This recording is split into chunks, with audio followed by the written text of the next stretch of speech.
akhirnya dia di kliniknya sendiri dan dinyatakan positif. Gitu. Saya bilang kalau istri saya positif, apalagi saya.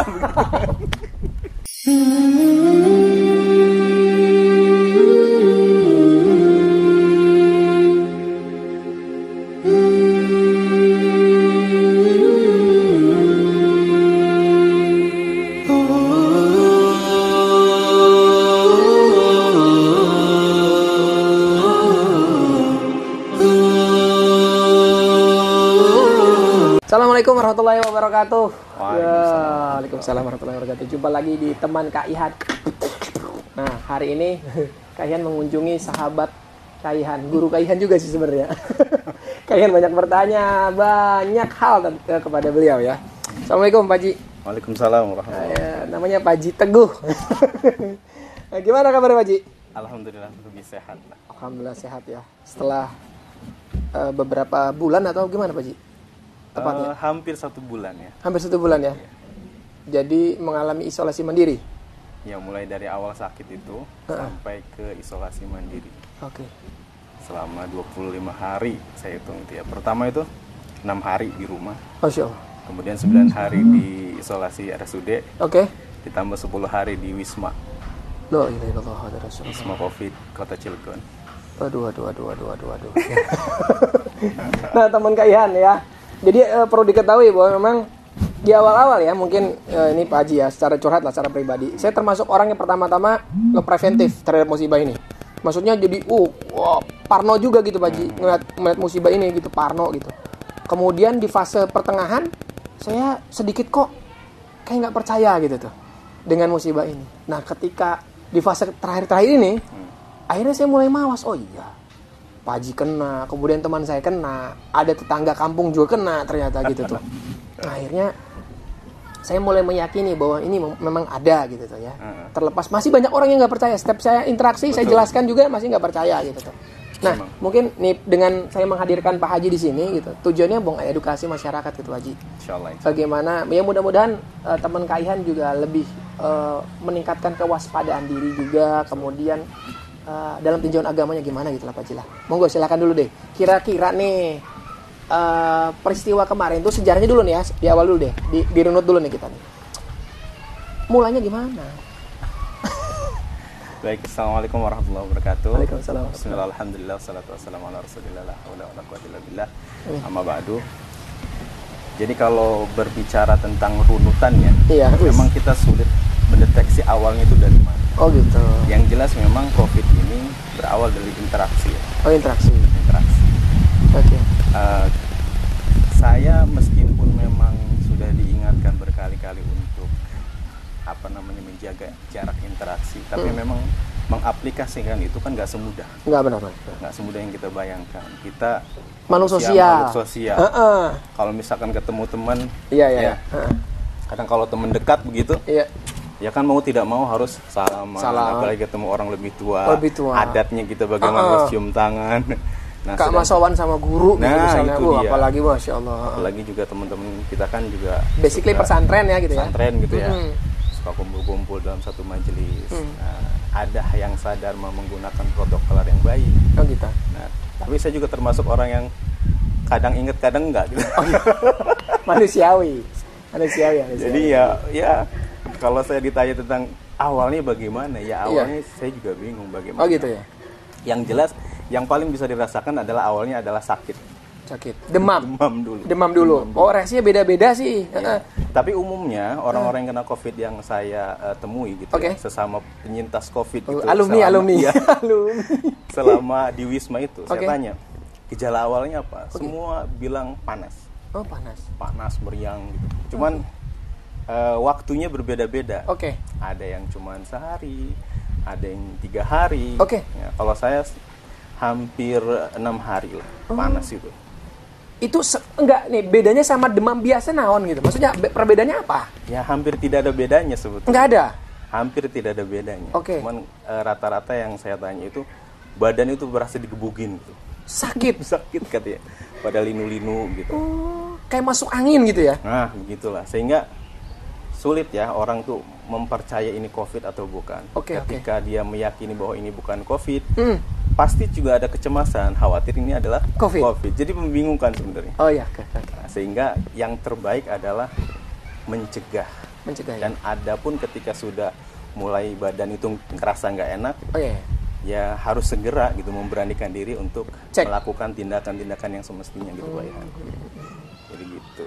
Jadi sejarahnya memang nggak tahu ya, memang interaksi lah. Ya alhamdulillahnya qadarullah. Bukan hanya saya, istri juga kena kan. Innalillah. Gitu. Jadi kalau dirunut, anak gimana? Nah itu dia, kalau anak gitu ya. Kebetulan saya titipkan ke orang tua saya. Alhamdulillah ke bibinya lah gitu, adik saya yang bungsu itu. Aman tapi ya? Aman. Alhamdulillah. Itu yang saya khawatirkan. Hampir 1 bulan kita nggak berinteraksi itu. Maksudnya nggak berkontak gitu. Pisah sama istri itu gimana? Sama? Iya. Awalnya itu saya dulu yang sakit nih. Oke. Ya, awalnya saya dulu yang sakit. Selama 3 hari sakit biasa lah. Oke. Dalam waktu 3 hari itu saya juga ke dokter kan. Oke. Tidak berpikiran macam-macam. Iyalah. Ya, positive thinking aja lah. Sakit biasa lah. Sakit biasa lah. Kemudian kata dokter, ini memang gejala tipes. Oh gitu. Setelah 2 hari berlangsung dari dokter itu, makin nggak jelas ini rasanya nih. Oh gitu. Udah. Mulai ada sesak napas. Oh, gitu. Oh jadi tapi gejala kedua sesak nafas. Iya, tapi nggak begitu parah ya. Oke. Kemudian saya bilang ke istri, kita lebih baik cek darah aja lah untuk memastikan ini tipes atau bukan. Kata istri kan kalau tipes ketahuan dari darah katanya. Oh benar. Nah akhirnya cek darah. Setelah cek darah semuanya normal. Oke. Nah, saya bilang supaya lebih lengkap ini saya ngerasa sesek ya. Udah sekalian aja rongsen torak gitu kan. Akhirnya ada apa sih istilahnya pneumonia? Pneumonia ya. Nah iya itu istilahnya begitu. Sehingga dari situ saya nggak curiga apapun kan. Oke. Cuman di hari ke itu juga istri saya itu bertanya kepada saya, bah katanya, kebetulan ibu saya lagi masak tuh. Oke. Masaknya yang baunya itu luar biasa gitu ya. Baunya menyengat banget gitu. Dicipin makanan tuh? Bukan dicipin, bah. Umi ini masak apa katanya? Kenapa? Nggak kecium sama sekali katanya. Masa saya bilang segini baunya begini nggak kecium? Gitu. Pak Haji mencium? Kalau saya mencium normal. Oke, normal. Perasa normal, indera penciuman normal. Kalau istri enggak ganggu, error tuh. Saya bilang. Kalau begitu saya bilang udah langsung aja lapor. Cek antigen lah dulu. Oh, antigen, oke. Akhirnya karena kebetulan alhamdulillah istri juga dinas di kliniknya, salah satu klinik di Cilegon. Oke. Akhirnya dia di kliniknya sendiri dan dinyatakan positif. Gitu. Saya bilang kalau istri saya positif, apalagi saya. Terus akhirnya cek lagi. Ya ngedrop kan ketika tahu tuh ya. Istri tuh. Kalau saya mah sudah ya menyiapkan diri lah. Menyiapkan gitu. diri. Artinya, berbagai kemungkinan yang hadir gitu ya. Pokoknya Bapak jangan ini jangan itu saya bilang. Kesimpulannya aja kamu positif atau enggak, kata istri saya positif. Ya sudah kalau positif kita lari dari rumah orang tua kita nih, maksudnya balik lagi ke rumah. Karena kenapa saya lari ke orang tua itu karena kebetulan saya sakit, saya kerja gitu kan, nggak ada yang ini gitu. Nggak ada ini anak-anaknya. Oke. Akhirnya saya memilih ke orang tua, baru 2 hari ke orang tua langsung saya pulang lagi ke rumah. Gitu. Pak Haji ke rumah mana? Ke rumah Jerang. Jerang, oke. Rumah saya di Jerang. Oke. Kalau istri ke berarti? Enggak, kayak maksudnya. Ketika kita tahu nih bahwa kita positif nih, kita langsung mengisolasi di Jerang dulu nih. Oh berdua itu? Nah, sebelum swab. Oh sebelum swab. Kita jaga-jaga aja dulu. Jaga-jaga. Pokoknya kalau misalnya sudah ada indikasi mengarah ke sana, lebih baik kita langsung mengisolasi diri. Baik. Akhirnya saya pulang lagi ke rumah. Ya berdua aja tuh sama istri. Tinggal semalam, kemudian besoknya apa yang harus kita lakukan nih? Udah swab. Akhirnya minta hubungi teman-teman istri juga yang di kesehatan ya. Hasilnya rekomendasi untuk swab di puskesmas. Puskesmas Cibubar kebetulan. Akhirnya saya swab di puskesmas Cibubar. Alhamdulillah itu karena kenal gratis ya. Gratis juga? Ya, gratis? Gratis di puskesmas itu. Oh, swab gratis? Iya di puskesmas. Masya Allah. Alhamdulillah. Baru tahu saya Pak Haji. Oh jadi gitu. Rekomendasi buat teman-teman mungkin ya. Apa di seluruh puskesmas di Kota Cilegon juga sama? Yang saya dengar begitu. Oh gitu. Cuma memang itu swab pertama gitu. Oh gitu. Kalau swab kesananya saya dengar itu bayar. Ya nggak masalah lah. Maksudnya kan setidaknya ada rasa ketenangan lah. Betul. Ketika orang itu. Informasi bagus nih.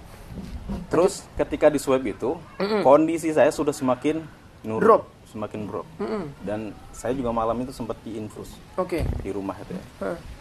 Oleh saudara gitu diinfus. Makin nggak beres lah gitu. Kondisi itu makin sesak. Ini tuh udah biru nih. Udah agak biru nih, apa kuku-kuku gitu udah. Saya bilang, "Bung, ini kenapa nih pada biru begini?" "Iya, itu kurang oksigen," kata istri saya. Kebetulan istri saya juga ada mengerti ya soal begitu. Kalau saya kan nggak paham. Akhirnya setelah saya masuk ke puskesmas, di swab, kata dokter di sana, "Coba dicek dulu saturasi." Saya bilang, "Saturasi itu apa fungsinya kan?" Saturasi itu katanya untuk mengecek apa namanya, bagaimana kadar oksigen mungkin, atau bagaimana tubuh itu menyerap oksigen baik atau enggak gitu. Dan nilai saturasi saya waktu itu 70-an. Oh, rendah sekali ya? Ya cukup rendah lah. Cukup rendah ya. Karena idealnya berapa, Pak? Idealnya 90 ke atas, 95 ke atas lah. Gitu. Nah, saya 70. Siap. 71 atau 72 gitu. Oke. Kata dokter, "Wah, ini mah harus dibawa ke IGD. Harus sesegera mungkin." Memang saya juga merasa memang sudah tidak kuat ya. Karena jalan saja lemes, limbung. Bukan hanya lemas, limbung, nafas itu diburu gitu. Berat. Iya. Jadi nafas itu setengah lah. Orang tuh kalau normal nafas kan sampai full gitu, cuma setengah. Dan ditambah limbung gitu kan. Oke. Akhirnya saya pulang ke rumah. Kebetulan di rumah juga ada oksigen kan, saya pakai oksigen dulu. Bagaimana, yaudah siap-siap ke IGD saya bilang. Akhirnya singkat cerita saya ke IGD pada hari itu juga. RSUD Cilegon. RSUD Cilegon.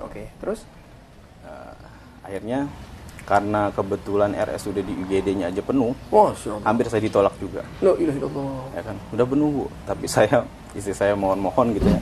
Akhirnya saya boleh masuk ke IGD, tapi nggak dapat bed tuh, nggak dapat kasur tuh. Sementara di kursi roda dulu. Saya bilang nggak apa-apa, yang penting dapat penanganan dulu. Masuk ke IGD sore, sekitar siang itu masuk IGD, sekitar menjelang maghrib baru dapat bed gitu ya, baru saya bisa berbaring gitu. Dan alhamdulillahnya karena hasil daripada swab itu di puskesmas itu agak lumayan memakan waktu ya. Karena itu sampel kita dikirim ke provinsi. Jadi kirim provinsi ya. Buat database ya. Iya. Jadi hasilnya itu keluar perkiraan saya hari Senin lah gitu ya. Waktu itu hari Kamis saya ceknya tuh. Kamis pagi. Akhirnya keluarnya Minggu sore sudah keluar. Terus? Nah, selama itu saya belum bisa masuk ke isolasi, ruang isolasi COVID. Ya, tapi juga saya bersyukur juga. Bersyukur kenapa, Pak? Bersyukur yang gini. Kalau saya pada saat itu langsung masuk ruang isolasi COVID, mungkin saya lebih lebih parno lah karena belum siap. Jadi sehingga pada saat itu saya kurang lebih 6 hari saya di IGD itu. Pindah dari satu tempat di IGD satu sudut ke sudut yang lain. Ke sudut yang lain. Alhamdulillah sampai akhirnya saya masuk ruang isolasi di hari ke-7 lah itu. Sampai ke hari 9 alhamdulillah. Lumayan ya. Lumayan 9 hari. Nah di Wisma itu gimana Pak Ji? Wah, di Wisma itu luar biasa ya.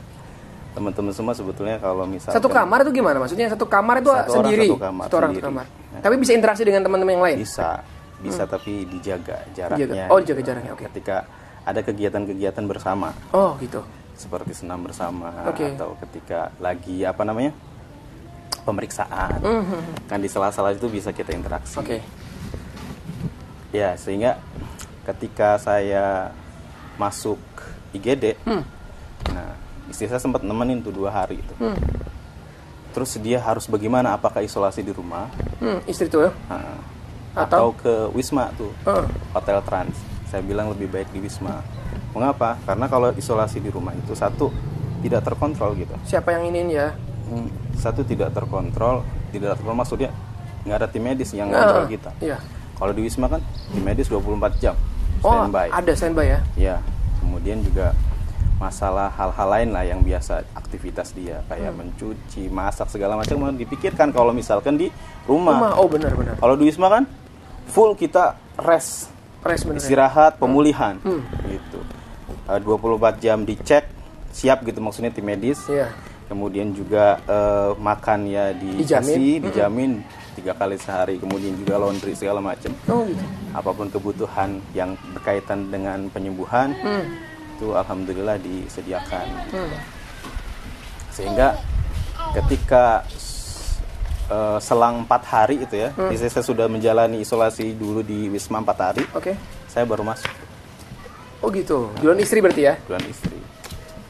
Gitu. Sehingga ya begitulah. Alhamdulillahnya istri saya mau gitu. Hal-hal apa sih Pak Haji? Ya misalnya yang menumbuhkan optimisme bahwa saya harus sembuh gitu. Ya pada prinsipnya. Kan mengalami sesak napas kan? Wah, sesak napas itu luar Maksudnya biasa. kan ibaratnya bahasa kitanya mah aduh, udah kalau saya pribadi gitu mungkin yang menerima gitu, yang kena secara langsung kayaknya duh mati. Sudah pasti itu. Sudah gitu. pasti. Manusia itu ya yang namanya manusia. Was-was gitu ya. Was-was itu sudah pasti. Kemudian juga was-was, ketakutan itu sudah pasti, rasa cemas itu sudah pasti. Disitulah peran orang-orang terdekat memotivasi kita. Oh, siapa? Gitu loh. Jadi luar biasa. Saya terima kasih juga dengan istri saya terutama ya. Iya. Karena bisa memotivasi banget. Ketika saya sedang jatuh, ketika saya sedang butuh, bukan hanya bukan hanya butuh ditemani, tapi juga dimotivasi. Sehingga pada saat itu saya harus sembuh. Padahal saya itu waktu itu udah mikirnya, wah, kayaknya udah lewat ini saya. Lewat. Tapi kebayang wajah anak segala macam. Ya betul itu. Sehingga ya tadi itulah kita pasrahkan aja. Tapi sempat juga saya waktu itu kalau misalkan nggak ada umur harus begini. Sampai berpesan segala karena memang nggak pernah saya merasakan sakit yang seperti ini ya gitu. Sehingga ya begitulah. Ya kalau kata Rasul kan, apa itu Pak Haji? Kata Rasul kan begini, sungguh mengagumkan urusan orang yang beriman itu. Oh iya benar. Semua urusannya menjadi baik. Oh, benar. Mengapa? Karena orang beriman itu sepantasnya ketika dia bahagia dia bersyukur, ketika dia mendapatkan ujian dia bersabar. Sehingga syukur dan sabar itu menjadi kebaikan buat dia, baik di dunia maupun di akhirat. Sehingga syukurnya dalam keadaan senang itu menambah kenikmatan. Sabar itu menjadi optimisme kita untuk menjalani kehidupan. Gitu. Sehingga luar biasa lah. Nah, teman-teman kalian ya. Jadi perjuangan Pak Haji ini lumayan nih. Dan konsumsi obat apa Pak Haji? Wah. Kalau obat-obatan ya. Kan reaksi ini saya dapat cerita dari teman juga gitu. Maksudnya dia juga sama pejuang survival juga. Tapi termasuknya lebih parah dari Pak Haji kata dia. Dia muntah darah sampai. Masya Allah. Muntah darah sampai koma beberapa jam gitu. Masya Allah. Itu tapi di rumah Pak Haji.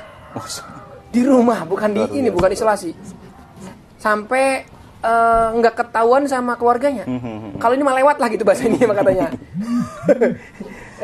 Itu pengobatannya beda-beda. Ya, betul, ada yang katanya apa sih sering ngirup minyak kayu putih dan lain sebagainya. Nah kalau Pak Haji apa sendiri gitu? Maksudnya mungkin bisa jadi choice buat teman-teman kalian mungkin pilihan gitu ya. Betul.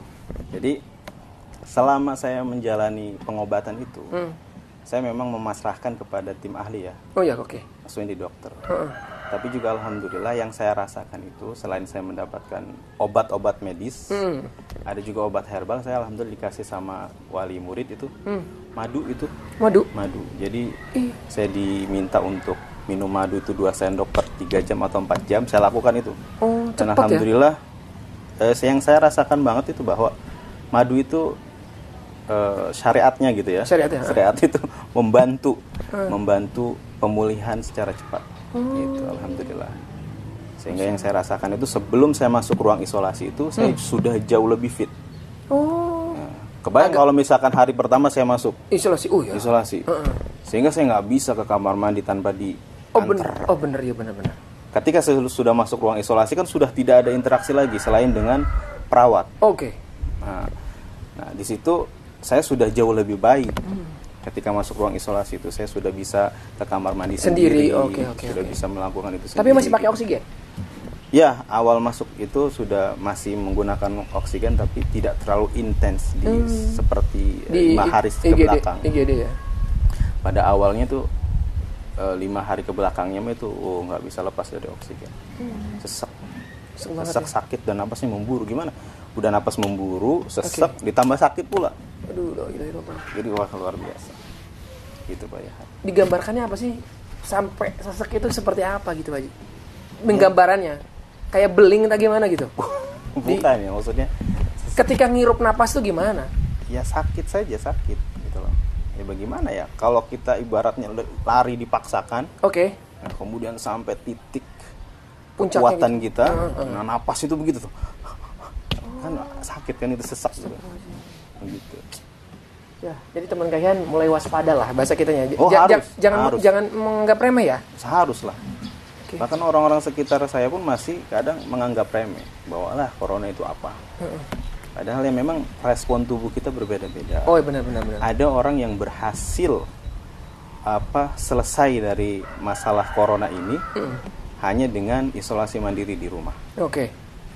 Ya, ada orang banyak juga orang seperti saya yang memang harus masuk dulu ke ruang isolasi secara intens ya, baru bisa keluar dan terbebas. Dan itu pun ya, saya mendengar bahwa penjelasan dari para medis gitu ya, itu pun masih ada kemungkinan untuk kena lagi gitu, rekontaminasi. Walaupun sudah pernah kena, meskipun memang kasusnya kecil ya. Kasusnya kecil, tapi kan itu faktanya ada ya, orang-orang yang terkontaminasi lagi gitu. Sehingga begitulah. Pada intinya kesimpulan saya, si corona ini sebetulnya mudah ditangani asalkan tepat dan cepat. Karena kalau reaksinya itu Pak Haji. Iya. Tepat dan cepat. Sejauh pengalaman Pak Haji nih ya, maksudnya ketika nih teman kaihan ya, naudzubillah ini mah ya, naudzubillah. Jika memang menemukan gejala-gejala itu, apa yang harus dilakukan di awal-awal? Pertama, isolasi dulu. Ya. Gunakan masker ketika berinteraksi dengan orang terdekat. Ya, kemudian juga positive thinking dulu. Ya. Tapi tetap waspada gitu. Positive thinkingnya jangan positive thinking konyol gitu ya. Positive thinking tapi tetap waspada. Kenapa? Karena kita kasihan, kasih sayang terhadap orang-orang sekitar kita. Kemudian asupan makanan, tingkatkan imunitas itu dengan asupan makanan yang baik, vitamin-vitamin yang tadinya nggak biasa diminum lah sekarang, seperti vitamin C segala macam ya. Ya. Atau minum-minuman madu. Kalau saya mah habat sauda gitu. Tapi juga sesuai dengan dosis ya. Kadang-kala orang konyol juga, pengen cepet sembuh semuanya diminum, akhirnya ngedrop. Gitu kan? Ya. Berlebihan ya. Kemudian juga yang penting itu adalah berjemur, Ayhan. Oh iya benar ya. Jadi isolasi itu jangan mentang-mentang isolasi kita harus menjauh dari orang-orang sekitar kita, di kamar aja. Itu nggak bener juga itu. Salah ya? Salah lah. Karena makin ngedrop nanti kan. Iya. Butuh kalau misalkan pagi hari itu mulai olahraga lah ya. Olahraga kecil kalau memang sanggup, atau juga berjemur. Karena yang saya dapat arahan selama di Wisma itu, berjemur itu efektif untuk membunuh istilahnya virus-virus yang ada di luar kita. Gitu. Beruntung sekali sebenarnya Indonesia masih termasuk negara tropis ya. Jadi intensitas mataharinya itu cukup tinggi ya. Iya, luar biasa. Jadi beruntung teman kalian, disyukuri aja lah nikmat yang Allah udah kasih nih. Panas-panas juga ya jangan dieluhin karena bukan diluhin sih Pak Haji, pakai sunblock. Kadang kita tuh manusia begitu, dikasih panas mengeluh. Dikasih dingin. Saya kayaknya itu Pak Haji. Panas amat sih aja. Padahal nikmat ya. Di balik panasnya itu banyak sekali faidah ya, untuk kehidupan kita. Ini Pak Haji, terkait ini juga Pak Haji. Pasti nih after pandemi ya, kalau selesai pandemi ini selesai gitu ya, pasti ada pola-pola yang berubah. Pastilah, new normal itu kalau kata orang sekarang ya. Iya. Termasuk pendidikan juga Pak Haji. Betul. Dan saya mengalami berinteraksi dengan anak-anak yang mohon maaf konotasinya ya, bergaulnya banyaknya dengan gadget. Ada pola yang hilang, ada karakter yang hilang. Pasti berubah ya. Nah, mungkin sebagai orang tua gitu Pak Haji yang punya anak gitu. Kemudian sebagai guru juga, apa yang harus dilakukan Pak Haji? Dalam pinjaman agama nih ya. Iya. Jadi memang corona ini mau tidak mau merubah dengan cepat ya. Merubah dengan cepat suasana, perilaku juga. Sehingga efek daripada loss yang cukup lama nih, selama saya hidup belum pernah libur selama ini anak sekolah ya. Meskipun memang alhamdulillah teknologi sudah semakin maju. Ya kita bisa melakukan pendidikan secara daring, tapi kan tetap aktivitas pembelajaran yang bersentuhan dengan kita secara langsung itu pasti beda efeknya daripada kita hanya melalui layar daring itu. Sehingga sebagai orang tua ini kunci utamanya adalah di orang tua. Oh, orang tua. Sehingga catat tuh orang tua. Orang tua harus lebih perhatian, memperhatikan. Sehingga anak itu merasa betul-betul diperhatikan dan orang tua itu betul-betul hadir ya dalam kebutuhan dan keperluan anak secara kejiwaannya, psikologinya. Kalau nggak begitu kan lost anak-anak ya. Sehingga memang dilematis juga bagi orang tua yang sibuk. Sehingga itu butuh bukan hanya kedekatan fisik. Ya, harus betul-betul batin. Kalau kata guru saya mah batinnya itu harus betul-betul diisi. Sehingga mendekatkan diri kepada Allahnya itu harus betul-betul, mendoakan anaknya itu harus betul-betul gitu. Jangan sampai kita sibuk dengan keduniaan kita, tapi kita lupa bahwa anak ini juga bukan hanya jasad, tapi juga ada ruh yang harus diempanin gitu loh. Ya, dikasih makan ya. Dikasih makan. Bukan cuma fisik saja. Apa makasih kasih makan itu? Ya berupa tausiah, nasihat, kemudian juga mendekatkan pada kebaikan-kebaikan itu adalah ruhnya, makanan ruhnya. Jangan sampai ini kosong nih orang tua nih. Sudah saking sibuknya beralasan bahwa ini adalah ibadah untuk juga, anak juga. Gitu. Ibadah katanya, kerja ibadah. Tapi hanya memenuhi kebutuhan fisiknya saja, rohaninya sendiri kering. Apalagi kalau misalkan orang tuanya sendiri bermasalah secara rohani. Nauzubillah ya. Lupa terhadap sholatnya, mungkin kedodoran. Oh iya benar. Ya. Nah, bagaimana anaknya mau benar kalau begitu? Ya. Walaupun hatta di sekolah di pesantren sekalipun gitu. Ya. Kalau di pesantren kan ada ruh diisi sama gurunya. Terbantu lah. Kalau nggak di pesantren di rumah itu bagaimana? Iya. Nanti kalau orang main layangan aja diisi oleh layangan hatinya kan, sehingga ketika main gadget sih enggak, tapi begitu kecintaan terhadap sesuatu selain yang lain gitu ya, kan anak makan sudah hobinya itu saja yang bersepeda saja sampai lupa waktu. Jadi penting ya teman kayak Dodo nih, nasihat banget, bagus banget ya. Jadi memang kadang-kadang sebagai orang tua, terutama kita lah, kita ngomong jauh-jauh. Gak ngomongin orang lain ya, diri sendiri aja kadang-kadang. Kita sudah pada tua. Iya, udah pada tua. Jadi sibuk sama dunianya. Masya Allah. Nah, mungkin closing statement aja lah Pak Haji lah. Lebih tepatnya ya, mungkin bisa closing statement buat dari Pak Haji sendiri gitu. Buat teman Kak Ihan juga. Pandemi ini kan tentu banyak sekali hikmahnya ya. Tentu. Banyak sekali hikmahnya gitu. Kalau kita benar-benar mau mencari hikmah tersebut gitu, ibaratnya bak mutiara yang terpendam gitu. Tinggal bagaimana kita mau menilai mutiara itu gitu aja gitu. Nah, kira-kira apa nih Pak Haji? Ya kembali lagi kepada Allah Subhanahu Wa Taala bahwa sering kita mendengar, bahkan sering kita juga mengulang ayat ini, Inna ma'al usri yusra. Setiap kesulitan pasti akan disusul dengan kemudahan. Diapit ya? Iya. Kuncinya adalah kita mau bersabar, dan juga bertafakur, serta bersyukur. Ya. Tafakur, syukur. Sabar, tafakur, syukur. Nah, karena pada hakikatnya apapun yang terjadi, ya baik dalam diri kita maupun dalam lingkungan dan apapun yang kita bisa lihat adalah tidak terlepas dari kontrol Allah Subhanahu Wa Taala. Ya, kan? Ma asaba min musibatin illa biidznillah. Tidak ada satu musibah pun yang terjadi kecuali atas izin Allah. Kata Allah, wa may yu'min billahi yahdi qalbah. Siapa yang beriman kepada Allah dengan iman yang benar ya, dengan iman yang yakin sungguh-sungguh bahwa ini adalah semua atas izin Allah, dan kita berpikir, bertafakur atas apa yang terjadi, masrahkan kepada Allah dan apa yang harus kita lakukan gitu. Yahdi qalbah, Allah akan menunjukkan hatinya. Artinya apa? Ketika ada kesulitan atas musibah tersebut, ketika iman itu didahulukan, maka Allah akan membimbing bagaimana keluar dari masalah tersebut. Kembali ke Allah dulu ya. Dan Allah, sesungguhnya Allah itu maha mengetahui atas segala sesuatu. Ya sebetulnya corona itu enteng, asal orang itu mau kembali lagi kepada Allah. Ini kan sentilan kecil. Jewer kecil bagi kita ya. Ya kadang-kadang kita nggak berpikir bahwa apa sih corona itu, ya kan? Padahal kecil nggak kelihatan gitu ya. Ya Allah. Ya begitulah.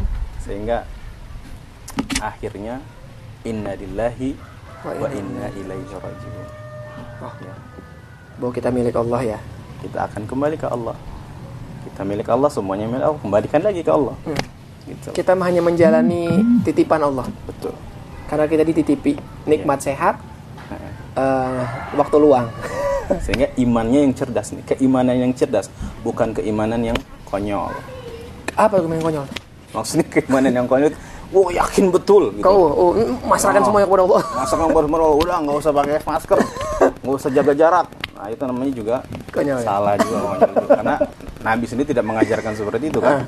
Ketika para sahabat bertanya tentang tawakal itu, ini onta harus kuda apa onta harus diikat dulu apa biarin aja kita bertawakal kepada Allah? Ikat ya kendaraanmu, bertawakal kepada Allah. Begitu artinya kita harus menjalankan protap, tapi juga kita harus bertawakal yang baik kepada Allah Subhanahu wa taala. Begitu kayaknya. Siap.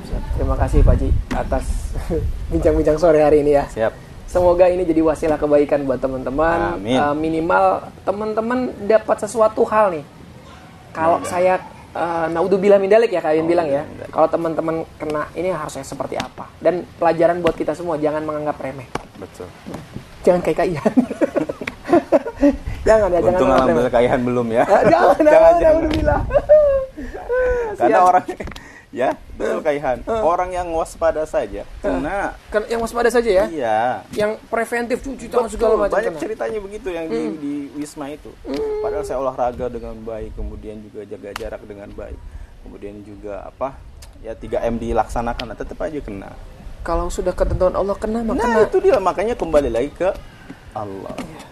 Tapi ingat, jangan menyepelekan, jangan konyol. Ya, terima kasih teman Kaihan. Sekian, semoga perjumpaan hari ini membawa keberkahan buat teman-teman. Amin. Assalamualaikum warahmatullahi wabarakatuh. Assalamualaikum warahmatullahi wabarakatuh. Terima kasih. Aduh, insyaallah. Alhamdulillah.